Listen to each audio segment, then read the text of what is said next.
People of different genders have different ideologies and descriptions that shape their world and their lives. The year 2020 has been challenging, the COVID-19 pandemic being the biggest obstacle that the world is faced with currently. It has affected all of us adversely, but has it affected us all in the same way? Do our social and economic statuses have anything to contribute to our experiences? Let us take a look at the daily lives of these three women and see how the pandemic has affected them. बिहान उठ्यो अलिकति एक्सर्साइजहरू अलिकति गर्छु योगाहरू गर्दैछु हैन त्यहाँदेखिको आफ्टर दैट म अलिकति मेरो घरको कामहरू अलिकति म ह्यान्डल गर्छु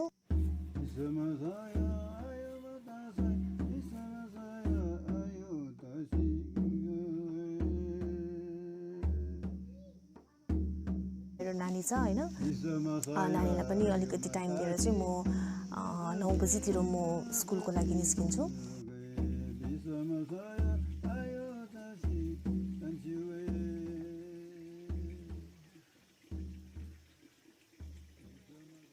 म्युनिसिपालिटीमा काम गर्छु अनि म त्यहाँनिर एज एन अकाउन्टेन्ट काम गर्छु अनि म ड्युटी 10:30 11 को बिचमा पुग्छु 4:30 सम्म मैले काम गर्नुपर्छ अफिसमा आफ्टर दैट त्यो घरको कामहरू गर्छु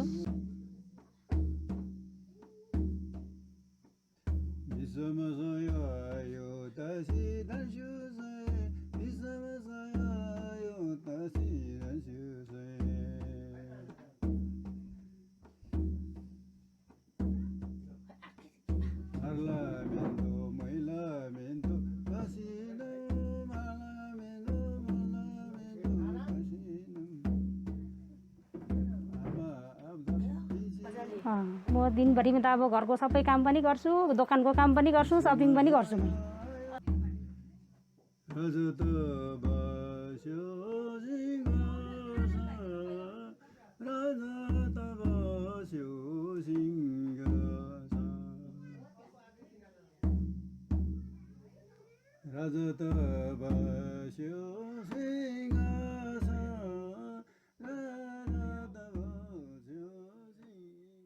बिहान 5 बजे उठ्छु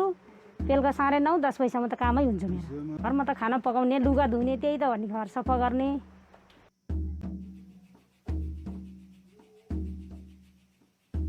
अरूले त कोही के हेल्प गर्दा त आफै गर्नुपर्छ नि दोकानमा चाहिँ गल्ले कोही बेला हेल्प गरिदिन्छ नगर्ने हैन एक्लैले त सक्दैन अब सबै त भ्याउनु लोस त हुन्छ नि अब बन्द गर्नु पर्यो कोही बेला हो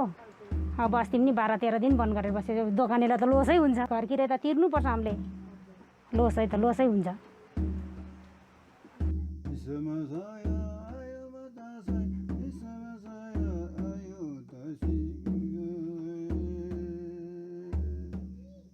स्कुलमा अलिकति मेरो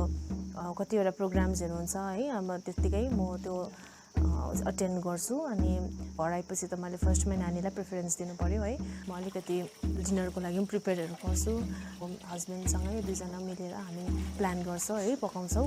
आउने बित्तिकै त म सक्दिनँ है अब म किनभने दिनभरि थाकेको हुन्छु अब हामी कोही बेला टर्न वाइज अब उसको पापाले बनाउँछ खाना बनाउँदैछ भने म नानीलाई पढाउँछु स्कुल जब अब छुट्टी हुन्छ कोही बेला हैन त्यतिखेर चाहिँ अब म कोही बेला बिहान पनि पढाउँछु कोही बेला बेलुका पनि पढाउँछु त्यस्तो गरेर चाहिँ म त्यसरी मिलाउँछु नि मलाई चाहिँ अब स्मुथ नै लाग्यो किनभने ठुलो फ्यामिली छ इन-लजहरू बेसी भएर चाहिँ अलिकति अब नानीलाई ह्यान्डल गर्नु चाहिँ अब अलिकति सजिलै भएको छ है अनि उनीहरू सबैजना हुँदाखेरि चाहिँ अब त्यस्तो मलाई अब साह्रो चाहिँ लागेन अब स्मुथ नै चलिरहेछ मैले यता नानीलाई पनि टाइम दिनु पाउँदैछु र सँगसँगै मैले क्लासेसहरू पनि मैले गर्दैछु मेरो घरमा चाहिँ अब एज अ अब डटर मैले चाहिँ किचनको काम चाहिँ गर्नु पर्दैन बेसी किनभने मेरो जोजोले गर्नुहुन्छ प्राय चाहिँ अनि जेन्डरको कुरा गर्दाखेरि चाहिँ मलाई चाहिँ लाग्दैन कि जहिले पनि केटी मात्रै किचनमा पस्नुपर्छ किनभने म चाहिँ बेसी जस्तो चाहिँ बाहिर घर सफा गर्नुहरू अनि नानीलाई हेर्नु नानीसँग खेल्नु त्यही गर्छु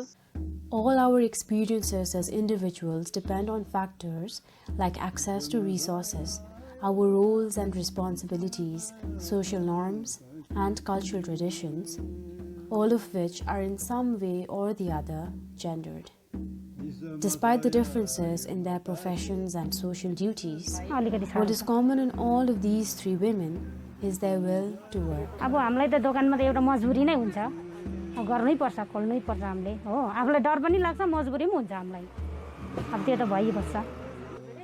अब के गर्नु केटीहरूले बेसी त काम त गर्नै पर्ने हो नि तर पनि अलिक बेसी नै भएको जस्तो त हुन्छ नि अब